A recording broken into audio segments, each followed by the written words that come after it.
안녕하세요. 경기도에서 살고 있는 60세 여성입니다. 하나 있는 아들이 결혼을 해서 가정을 이뤘고 남편을 먼저 보내고 혼자 여생을 보내고 있습니다. 이제부터 제 2의 인생이 시작된 거죠. 제 친구들은 자식들이 가정을 꾸리면 자유의 몸이 된 것이나 다름없으니 앞으로 뭘 할지 생각해 놓으라고 했습니다. 아들을 키우면서 아둥바둥 살다가 혼자가 되니 마음이 허전해지기도 하네요. 친구들 말대로 뭘 해야 할까 고민하던 와중이었습니다. 그런데 한 여자 때문에 전 재산을 다 날리고 알거지가 될 뻔한 아찔한 경험을 했습니다. 제가 가진 돈을 노렸던 여자는 바로 제 며느리였죠. 처음에는 며느리도 제게 잘했습니다. 반찬을 챙겨주거나 안부를 묻는 등 제 친구들이 부러워할 정도로 여러 가지 챙겨주었습니다. 아들이 다른 건 몰라도 장가는 잘 갔다고 생각했는데 며느리가 가면을 쓰고 있었던 겁니다. 가면이 벗겨지는 순간 며느리의 추악한 민낯을 보게 된 것이죠. 며느리가 얼마나 파렴치한 음모를 꾸몄는지 지금도 저는 믿을 수 없습니다. 제가 며느리의 실체를 알았을 때에는 모든 걸 잃을 뻔했는데요. 하늘이 무너져도 솟아날 구멍은 있다는 말처럼 친구의 도움으로 며느리에게 당한 만큼 돌려주었습니다. 그래서 여러분들에게 며느리가 제게 어떤 만행을 저질렀는지 털어놓으려고 합니다. 제 아버지는 헤어 디자이너이셨습니다. 직업에 걸맞게 개방적인 사고방식을 가지고 계셨죠. 반면에 엄마는 전형적인 조선시대 여성이셨습니다. 남편을 떠받들고 살아야 한다고 생각하셨어요. 고지식한 만큼 융통성이 없으셔서 항상 정해진 대로 모든 걸 처리하셨는데요. 아버지께서 법대를 졸업하고 사법고시에 도전한 적이 있으셨습니다.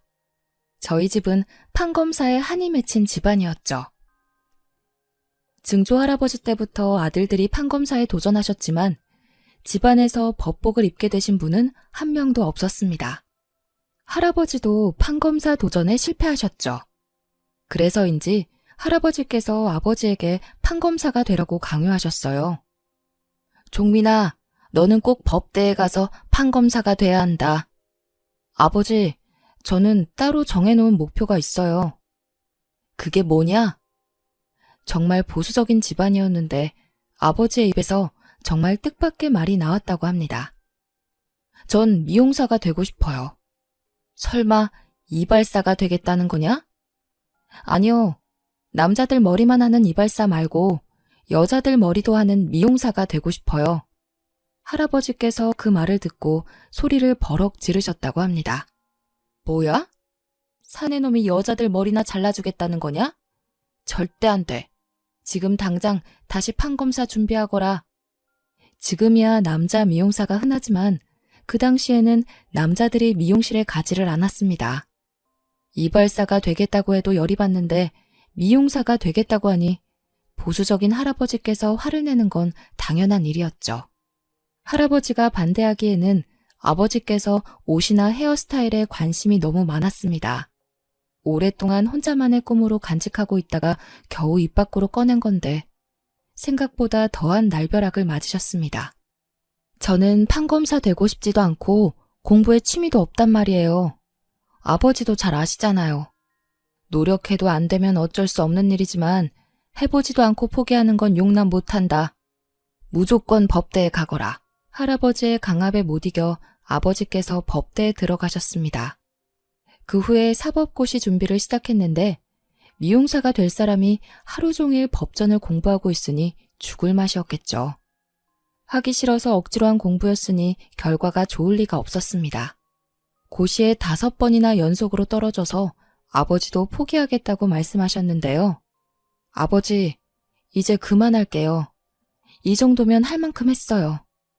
전 판검사 체질이 아닌 것 같아요. 좋아. 마지막으로 한 번만 더 해보고 안 되면 포기하거라. 아버지의 마지막 도전도 실패로 끝나자 할아버지께서 아버지를 포기하셨습니다. 늦은 나이였지만 그때부터 아버지께서 미용 공부를 하셔서 헤어 디자이너가 되신 거죠. 아버지는 미용실에서 일하면서 수습 직원으로 들어온 엄마를 만나게 되셨습니다. 고참이었던 아버지가 엄마에게 일을 가르쳐주면서 사이가 가까워졌는데요. 두 분 성격이 너무 달라서 자주 싸웠다고 합니다. 결혼하고 전업주부가 되겠다는 엄마에게 아버지는 지금 하고 있는 일이 아깝지 않냐고 물었습니다. 엄마 성격상 집안 살림은 여자가 하는 일이라고 말했겠죠. 그랬더니 아버지께서 버럭 화를 내면서 첨언을 하셨습니다. 여자라고 꼭 집안일 하라는 법 있어? 요즘 세상에 남자 여자 구분이 따로 있는 것도 아니잖아. 그래도 내조는 여자가 해야죠. 여자가 일하면 누가 집안일 하나요? 집안일이야 같이 하면 되지. 나 참 말이 안 통하네. 이런 식으로 자주 싸우셨지만 여자는 온순하고 온화해야 한다는 엄마의 지조 덕분에 큰 싸움으로 번지지는 않았다고 해요. 늘 엄마가 먼저 알겠다고 하고 아버지의 생각을 존중하셨거든요. 저도 엄마의 영향을 많이 받고 자라서 여자는 남편을 도와서 내조를 잘해야 한다는 생각을 가지고 있었어요. 그렇게 교육받고 대학에 들어가니 다른 친구들이 여러 남자들과 자유롭게 만나면서 연애하는 걸 이해하지 못했죠. 아무리 썸이라고 해도 여러 명 만나는 건 좀 아니지 않아? 사귀는 것도 아닌데 뭐 어때? 남자는 여러 명 만나보면서 선택하는 게 제일 좋아. 그래, 어차피 남자들도 그렇게 만나고 있을걸? 괜히 한 명만 썸 타면서 기다리고 있다가 그 남자가 딴 여자한테 가버리면 어떡해. 친구들이 이런 식으로 여러 남자와 썸을 타고 연애를 하더니 또 쉽게 헤어지더라고요. 썸이라고 해놓고 양다리도 모자라서 동시에 세 다리도 걸치면서 연애하는 친구도 있었습니다. 그런데 그 친구가 저보고 남자친구 있냐고 물어보는 거 있죠? 세희야, 너 남자친구 있어? 아직 없지? 응, 난 연애에 별로 관심이 없어서. 야, 너 그러다 나중에 결혼은 어떻게 하려고 그래? 남자도 많이 만나봐야지 아는 거야. 아니야, 나는 남자 관심 없어. 딴 이야기 하자. 하긴 우리 친척 언니도 독실한 크리스천이라 남자친구 한 번 안 사귀었는데 결혼 진짜 잘했더라. 의사랑 결혼해서 잘 먹고 잘 살고 있잖아. 헐, 진짜? 친척 언니가 진짜 예쁜가 보다. 엄청 예쁘지. 언니 집에 놀러 갔는데 너무 부럽더라. 역시 결혼은 능력 있는 남자랑 해야 하나 봐. 맞아. 잘생긴 놈이랑 결혼해봤자 하나도 소용없대. 역시 돈이 최고인가 봐. 그래서 나는 돈 많은 놈이랑 결혼하려고. 엄청 못생겼어도? 당연하지. 남자는 돈 아니야? 친구들이 이런 식으로 낄낄거리면서 웃고 떠들길래 제가 정색을 하면서 말하였죠. 좋아하지도 않는데 돈 많은 남자랑 결혼하려고? 그럼 당연하지. 좋아하는 것도 잠시야. 어차피 결혼 1년차 넘어가면 콩깍지 다 벗겨진대. 아무리 그래도 사랑하지도 않는 사람하고 어떻게 평생을 같이 살아. 아, 그러니까 네가 연애를 못하는 거야. 남편이 아니라 돈을 사랑하면 평생 살 수 있어. 어우, 야, 그거 명언하다 얘. 친구들이 어이없는 말을 주고받으면서 웃길래 그냥 입을 다물어 버렸습니다. 말로만 그러는 줄 알았는데 실제로 친구들이 잘생긴 남자들과 연애하더니 결혼은 조건 좋은 남자들이랑 했습니다. 제 생각이랑 너무 달라서 이 친구들하고 오래가지 못했죠. 저는 한 번 연애하면 이 남자랑 끝까지 가야 한다고 생각하는 순정파였거든요. 친구들의 성화에 못 이겨 몇 번 소개팅하긴 했지만 마음에 드는 상대가 없었습니다. 친구들은 저를 모태솔로라고 놀려댔지만 필이 팍 꽂히는 남자를 만나기 전에는 연애를 함부로 할 생각이 없었는데요. 대학을 졸업하고 취직한 곳에서 처음으로 마음이 끌리는 남자를 만나게 되었습니다. 저와 같은 부서에서 근무했던 대리님이었죠. 키가 크고 잘생긴 것도 아니었습니다. 단지 성실해서 눈길이 갔는데요. 일밖에 모르는 사람이라서 가장 먼저 출근해서 가장 늦게 퇴근했거든요. 게다가 일도 잘해서 상사들이 우수사원이라고 칭찬했지만 다른 직원들이 남편을 따로 불러 뭐라 한 소리 하기도 하였습니다. 김대리, 정도껏 해. 회사에 충성한다고 돈 더 주는 것도 아니잖아. 김대리 혼자 이렇게 설쳐대면 우린 뭐가 돼? 제발 적당히 하라고. 내가 돈 더 받으려고 이러는 거 아니잖아. 이번 프로젝트 어떻게든 잘해보려고 이러는 거야. 다른 직원들 눈치 보는 거 안 보여? 그래, 너 잘났다. 너 알아서 해라. 동료들은 김대리가 승진을 하려고 발악하는 거라고 수군거리고 있었죠. 몇몇 직원들은 김대리를 이용하기도 했습니다. 특히 여직원들이 퇴근 시간이 다가올 때면 대리님에게 가서 자기 일을 대신해달라고 아양을 떨었어요. 김대리님, 제가 오늘 급한 일이 있어서 그런데 보고서 작성을 못 끝낼 것 같아요. 그래서 그런데 이번 한 번만 도와주시면 안 될까요? 제가 대신 끝내놓을 테니까 먼저 들어가세요. 감사해요. 제가 다음에 한턱 쏠게요. 단칼에 거절했으면 좋겠는데 대리님 성격이 온순하셔서 부탁을 거절하는 법이 없었어요. 이제는 상사들도 대리님의 착한 성격을 이용해 먹으려는 것 같았습니다. 이상하게 매번 승진 대상에서 제외됐거든요. 인사과장과 저희 부서 팀장이 휴게실에서 하는 대화를 우연히 듣게 됐는데 그 대화를 들어보니 대리님께서 왜 매번 승진에 실패하는지 알 것 같더군요. 정 부장, 이번에 과장 진급 대상 나왔어? 아마 내일쯤 나올 거야. 그런데 확실한 건 김대리는 아니야. 김대리 찍힌 것 같더라. 일 대충대충 하고 넘기자고 했는데 어떻게 그렇게 하냐고 따졌다며? 무조건 열심히 한다고 되는 게 아닌데 융통성이 없어서 별로 도움이 안 되는 것 같아. 김대리는 딱 지금 자리가 어울리지. 하는 짓 보면 과장이나 부장으로 올라갈 급이 아니야. 술자리도 좀 좋아하고 사바사바도 할 줄 알아야 하는데 그저 죽어라 일만 하면 승진될 거라고 생각하니까 그렇지. 김대리랑 일하는 애들도 힘들어 하더라고. 그런 애들은 평생 대리만 달다가 나가야지. 상사들은 회사의 감시를 피해서 이익을 챙기고 싶어 했거든요. 눈치 빠르고 융통성 있는 직원을 곁에 두고 싶어 했는데 김대리는 전혀 그런 스타일이 아니었던 거죠. 그런 사실을 알게 된 저는 김대리가 안타까워했습니다. 그래서 김대리에게 충고를 해주었죠. 대리님, 요즘 소문이 너무 안 좋더라고요. 일 잘하시는 거 알고 있는데 너무 빡세게 일하셔서 같이 일하는 분들이 힘들어하는 것 같아요. 이번에 맡은 프로젝트가 장기 프로젝트인데 정말 잘하고 싶어서 그래요. 이것만 마치고 페이스 조절하겠습니다. 사실 대리님, 부장님이랑 과장님이 하시는 말씀 들었는데 대리님 이야기를 하시더라고요. 일만 너무 많이 하고 아부를 안 떨어서 마음에 안 들어 하시는 것 같아요. 알고 있었어요. 그런데 제가 비위 맞춰드린다고 좋아하실까요? 어차피 그러려고 노력해봤자 잘 안 될 거예요. 저는 일 열심히 하는 편이 편합니다. 저는 대리님의 답변을 듣고 다시 한번 반하게 되었죠. 게다가 몇 달 뒤에 제가 김대리의 도움을 받는 일이 생겼습니다. 팀장님이 갑자기 저를 부르더니 신규 사업을 추진해보라고 하셨습니다. 내가 정세희 씨를 특별히 좋게 생각해서 추천해봤어. 제대로 된 성과 나오면 인사국과에 반영시켜서 대리로 진급시켜줄게. 팀장님께서 기획안을 써오라고 한 날부터 야근하면서 문서 작성에 매달렸습니다. 보름이 넘도록 현장에 나가서 자료를 모으고 분석했는데요.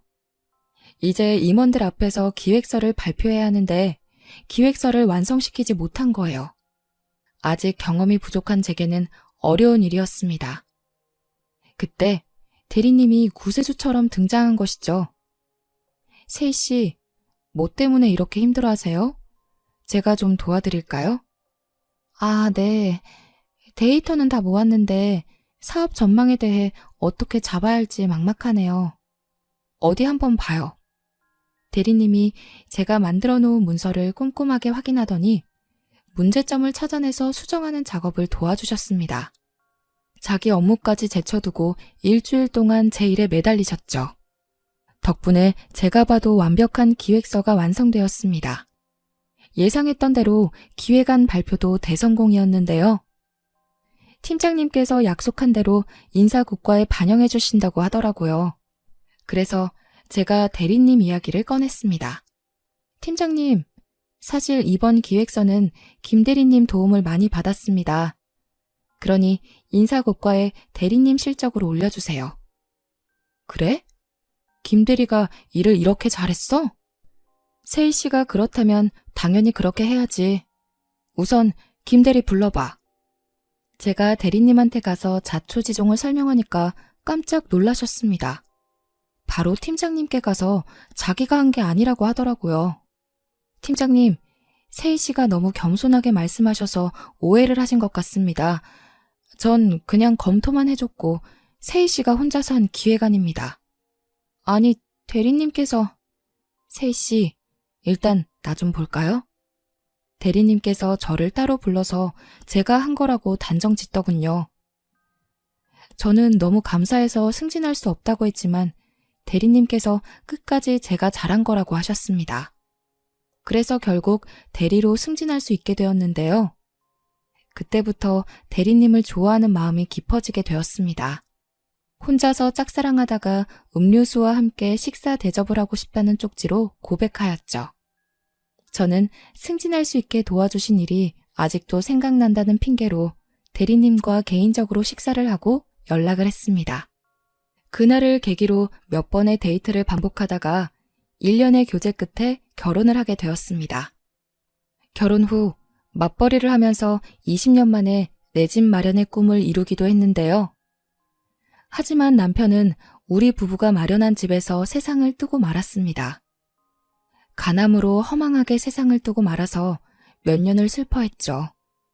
평생 일만 하다가 몸이 고장난 것도 모르고 간암에 걸린 것이었습니다. 손 쓸 수 없이 커진 통증 때문에 병원에 갔는데 이미 치료 시기를 한참 놓친 뒤였습니다. 의사가 손을 쓸 방법이 없다고 하는 바람에 집에서 요양하며 시한부 인생을 보냈죠. 남편을 보낸 뒤에는 아들에게 의지하면서 살았습니다. 어릴 때부터 수학과 과학을 좋아했던 아들이 공대에 들어갔고 공대를 졸업한 뒤 자동차 회사의 기술연구소 연구원으로 들어가게 되었어요. 저희 아들은 아버지의 영향을 받아서 그런지 참 성실했습니다. 여자 만나는데 시간을 쓰지 않고 오직 일만 했죠. 그래서 제가 연애라도 해보라고 권유하기도 하였습니다. 아들, 이제 슬슬 연애하면서 쉬어봐. 이렇게 일만 하다가 몸 상한다. 연애는 무슨, 아직 결혼할 생각 없어. 일단 자리 잡고 가정 꾸릴 수 있으면 연애 생각도 그때 해볼 거야. 아들 나이가 30이 넘어가고 있는데 연애 한 번 안 해본 것 같더라고요. 그래서 제가 결혼은 언제 할 거냐고 재촉했습니다. 그럴 때마다 아들은 늘 아직 멀었다고만 대답했죠. 그러다 몇 년 뒤에 선임 연구원이 되자 아들이 결혼정보회사에 가입하게 되었습니다.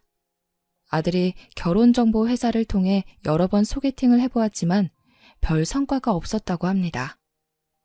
이러다 아들이 영원히 결혼 못하는 거 아닌가 싶어서 애간장이 탈 때쯤이었습니다. 아들이 제게 마음에 드는 여자를 만났다고 하더군요. 이번에 결혼정보회사에서 웹디자이너를 소개시켜줬는데 똑똑하고 야무져 보이더라고. 커리어에 자부심도 있어 보여서 진지하게 만나보고 싶어. 그래, 제발 좀 만나봐라. 여자는 뭐라고 해? 너 마음에 든대? 뭐, 내가 마음에 든다고 하던데? 그럼 됐다. 잘해봐라. 괜히 쓸데없는 거 물어봐서 말 실수하지 말고. 여자를 만나본 적이 없어서 차이고 돌아오는 건 아닐까 싶었는데 제 우려와 다르게 데이트를 잘하고 돌아온 것 같았습니다. 그 뒤로 여러 번 데이트를 하더니 정식으로 만나보고 있다고 하더군요. 그리고 3개월 후에 아들이 며느리가 될 사람이라고 결혼정보회사에서 만난 여자를 집으로 데리고 왔습니다. 안녕하세요, 어머님. 김수경이라고 합니다. 그래, 수경아. 오느라 고생 많았다. 얼른 여기 와서 앉아라. 네, 어머님.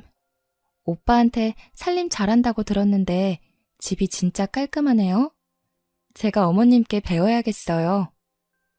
며느리가 어색해하는 저를 위해 과분한 칭찬을 해주더라고요. 살림 칭찬은 물론 제 피부 칭찬까지 해주며 친근하게 다가왔습니다.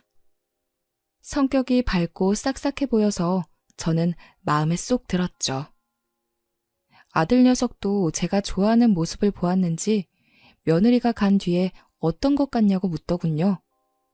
엄마, 수경이 어때? 성격도 좋고 예쁘지? 나는 아주 마음에 든다. 너만 좋다면 당장이라도 며느리 삼고 싶어. 일 잘하고 똑똑해. 얼마 전에 승진했다고 하더라고. 나도 수경이만 괜찮으면 빨리 결혼하고 싶어. 그래, 네가 나이도 있으니 될 수 있으면 빨리 해라. 며느리도 아들에게 확신이 있었는지 상견례 자리를 가지자고 했습니다. 그리고 2달 뒤에 결혼식을 올리고 부부가 되었죠. 아들이 일하는 연구소가 경기도에 있어서 그 근처로 집을 구하게 되었습니다. 처음에는 좋은 집을 사려고 했지만 며느리의 반대로 작은 전셋집을 구해서 신혼생활을 시작했습니다. 좋은 아파트 놔두고 왜 그 집으로 이사 가냐고 물었더니 며느리가 경기도가 아니라 서울에서 살고 싶다고 하더군요. 저는 며느리 회사가 서울에 있어서 그런 거라고 생각했습니다. 그저 별다른 생각 없이 서울 집값만 걱정하였죠. 아들네가 얼른 자가를 얻었으면 해서 예전부터 부어놓은 적금을 더 모아두고 있었습니다. 그만큼 아들을 위하는 마음이었지만 며느리를 딸같이 생각하는 마음도 있었거든요. 일 때문에 아들네를 자주 들리지 못했지만 며느리가 매일같이 안부 전화를 했고 수시로 제가 좋아하는 음식들을 해오거나 식재료들을 사와서 요리해 주었습니다. 어느 날은 제가 갈비찜을 좋아하는 걸 알고 제 집으로 와서 해주더군요. 어머님, 갈비찜 어떠세요? 간이 딱 맞나요? 너무 딱 맞네. 너는 요리를 누구한테 배웠니? 어쩜 이렇게 맛있게 잘하나 몰라. 그냥 인터넷 보고 따라하는 거예요. 어머님 입맛에 맞아서 다행이에요. 드시고 싶은 거 있으시면 말씀하세요. 제가 다 해드릴게요. 너 힘든데 무슨 요리를 해주려고 그러니? 말만 해줘도 고맙다. 아휴, 어머님은 제 친정 어머니 같으셔서 그래요. 먹고 싶은 거 생기면 편하게 말씀해 주세요. 말로만 친정 엄마 같다고 한 것이 아니었습니다. 정말 친딸 이상으로 저를 위해 주어서 의지가 많이 됐었는데요. 집에서 혼자 지낸다고 찾아와서 말동무도 해주고 산책하러 가자며 근처 공원을 돌아다니기도 하였습니다. 그렇게 눈에 넣어도 아프지 않을 것 같던 며느리가 1년쯤 지나니까 점점 변하기 시작하더라고요. 어머님, 이 원목 탁자 이 집에는 안 어울리는 것 같아요. 혼자 사시는데 크기가 너무 크지 않나요? 좀 크긴 한데 이게 있으니까 예뻐 보이더라고. 게다가 선물 받은 거라서 버리기도 좀 그렇다. 아, 그러세요? 저희 집에 두면 딱 좋을 것 같은데. 딱 봐도 자기 달라는 눈치였죠. 며느리가 탐내는 원목 탁자는 선물 받은 게 아니었습니다. 수입한 고급 가구라서 상당히 비싼 것이었거든요. 제가 아끼는 녀석이라서 주기가 좀 그랬습니다. 그런데 며느리는 집에 올 때마다 탁자 이야기를 하며 눈을 떼지 못하더군요. 결국 제가 2손 2발 다 들고 말았습니다. 그렇게 마음에 들면 가져가거라. 네 말대로 탁자가 너무 큰 것 같더라. 어머, 정말이세요? 고맙습니다, 어머님. 제가 작은 걸로 사드릴게요. 며느리가 아이처럼 좋아하더니 기다렸다는 듯이 트럭을 불러냈습니다. 원목 탁자를 가지고 가더니 정말 저렴하고 볼품없는 탁자를 사주었죠. 제 물건을 탐내는 건 원목 탁자뿐만이 아니었습니다. 얼마 뒤에 장식장 같은 가구들도 탐내며 이런저런 핑계를 대면서 가지고 가려고 하더라고요. 어머님, 이런 가구는 호흡기에 안 좋대요. 어머님 천식도 앓고 계시면서 이런 가구 쓰시면 안 돼요. 제가 새 걸로 사드릴 테니 이거 저 주세요. 얼핏 들으면 저를 위한 것 같지만 며느리는 비싼 가구만 알아보고 가져갔습니다. 그리고 이번에는 새로 사주지도 않았죠. 장식장 같은 경우는 있다가 없어지니 너무 불편해져서 며느리에게 언제 사주냐고 물어봤습니다. 얘야, 장식장은 언제 사줄 거니? 오랫동안 쓰다가 없으니까 영 불편하다. 아, 맞다. 죄송해요, 어머님. 제가 바빠서 아직 알아보지 못했네요. 지금 중요한 프로젝트를 맡아서 그런데 이 일만 끝내고 가구 보러 가도 괜찮을까요? 아유, 됐다. 내가 알아서 할 테니까 신경 쓰지 마라. 아니에요. 제가 금방 알아볼게요. 조금만 기다려주세요. 진짜로 괜찮다. 회사 일도 바쁠 텐데 괜히 업무 시간에 가구 찾아보면서 눈총 받지 마라. 장식장만 그런 것이 아니었습니다. 새 가구를 사주겠다는 말만 하고 잊어버렸다 바쁘다는 핑계를 대면서 하나도 안 사주더군요. 그래서 저는 친구와 같이 중고 가구점 거리에 나섰습니다. 며느리가 가져가서 가구가 없다고 하니까 친구가 깜짝 놀라하면서 돈 이야기를 꺼내더라고요. 네 며느리는 왜 사준다면서 안 사주니? 가구 살 돈은 받은 거야? 아니, 안 받았어. 뭐? 그럼 네 돈으로 가구를 사겠다고? 친구는 가구를 가지고 갔으면 새로 사주든지 돈을 주든지 둘 중 하나는 해줘야 하는 거 아니냐고 따졌죠. 친구 말이 맞았지만 저는 구차하게 굴고 싶지 않아서 제 돈으로 가구를 사고 말았습니다. 친구는 이런 제가 답답하다며 가구를 둘러보는 내내 며느리 험담을 하더라고요. 생각할수록 어이가 없네. 당연히 자기가 먼저 돈 주겠다고 해야지. 안 받겠다고 해도 억지로 보내야 하는 거 아니야? 정말 얌체 같네. 그러다 가구점에서 눈에 익은 물건을 발견했죠. 제가 아끼던 원목 탁자가 있어서 얼른 가까이 다가가 봤습니다. 애지중지 잘 쓰다가 다리 부분에 흠집 하나를 낸 적이 있었는데 딱 그 자리에 긁힌 자국이 있더라고요. 제 집에서 원목 탁자를 여러 번 본 적 있는 친구도 제 거 같다고 하였습니다. 세희야, 이거 너희 집에 있던 원목 탁자 아니야? 네가 실수로 여기 부딪혔다고 했잖아.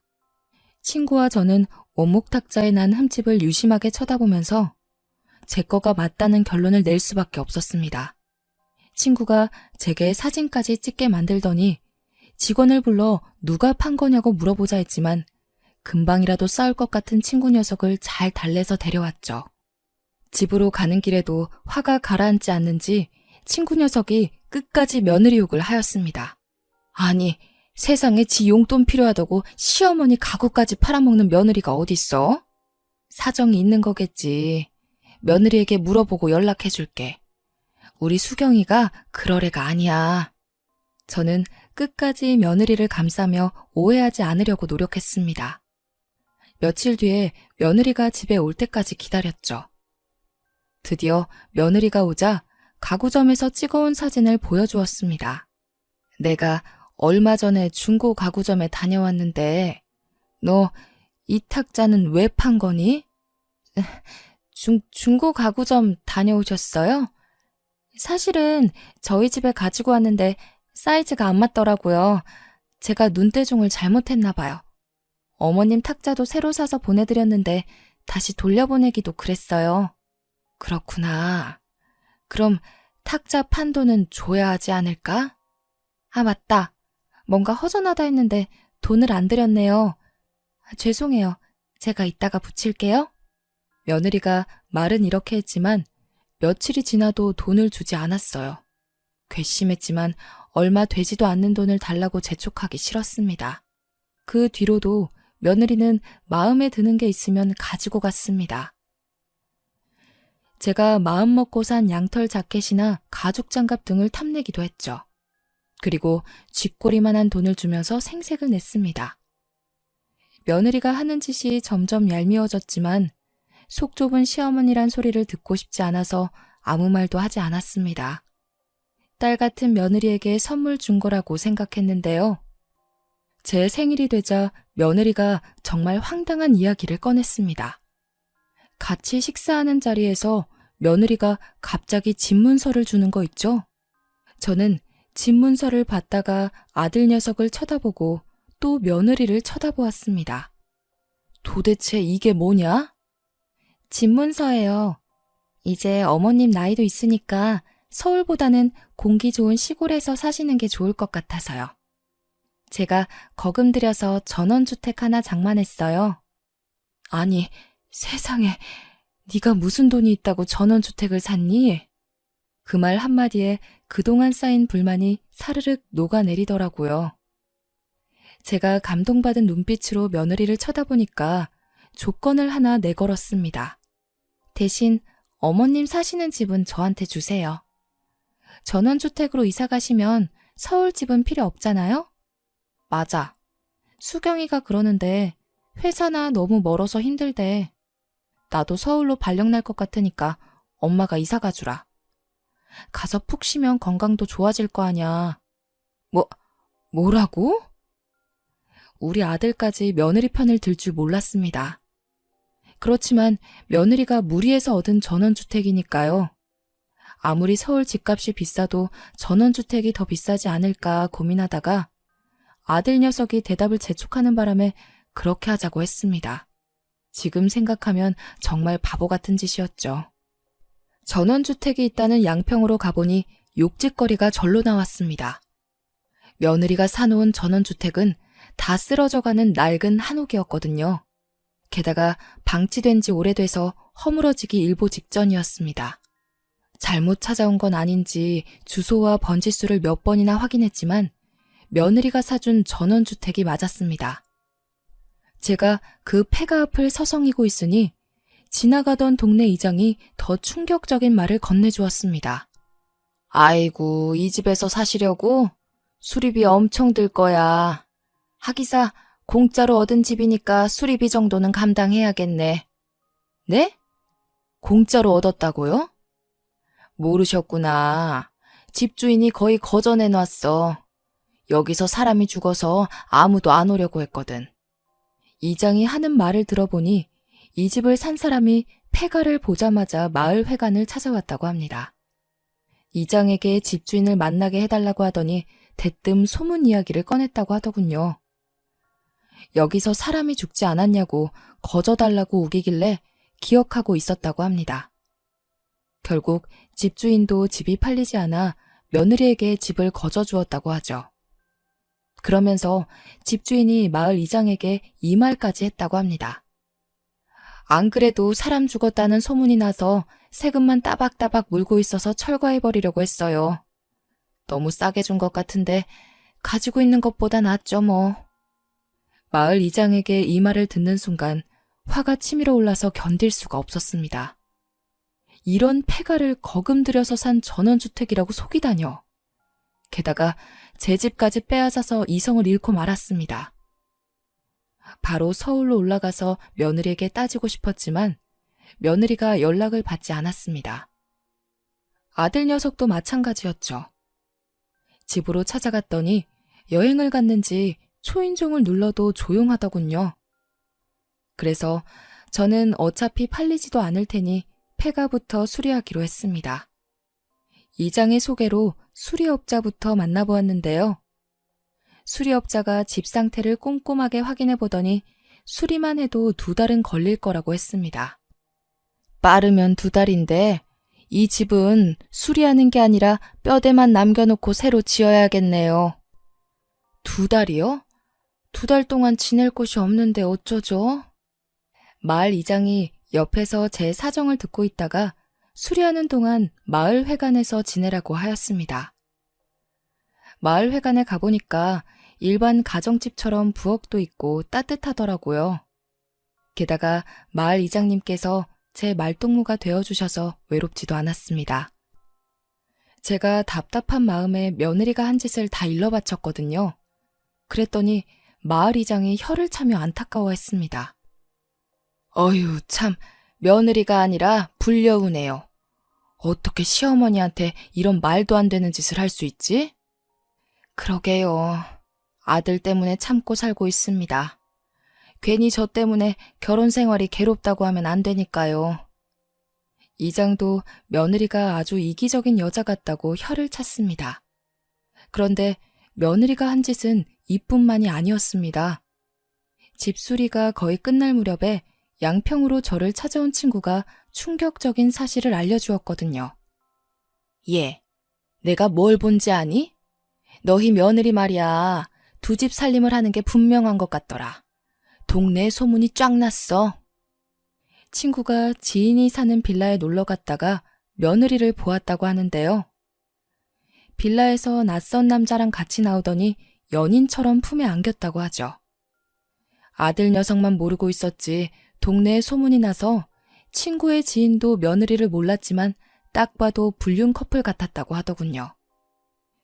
며느리가 잠은 안 자고 가는데 동거남을 매일 보러 오고 평일에는 매일 왔지만 주말에는 오지 않았다는 증언도 들었다고 합니다.